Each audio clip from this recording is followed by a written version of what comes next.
Sabi ko na, sobra na ang tatlo. Oh, pwede na yan, pwede na yan. Samantalang tayo no, nagtimbang tayo niyan, tatlo lang.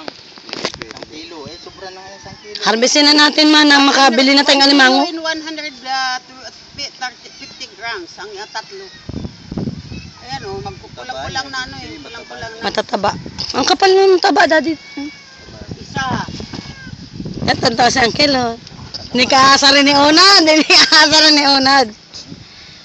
Sabi ni Unad ay, tignan ko ngayon ang galing ni Uncle June.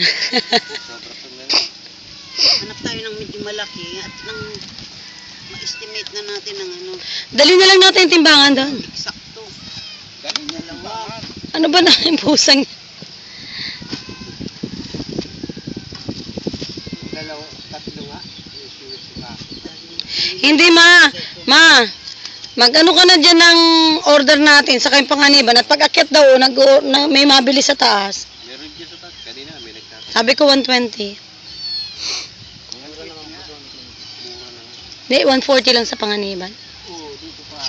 Apat. Ay, tatlo pa lang pala yan.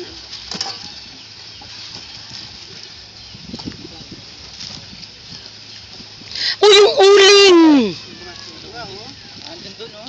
Pinapakuha ko kay Kaya Buong. tutoy ha, hindi ako magbibilang. Ang tamad mo ha,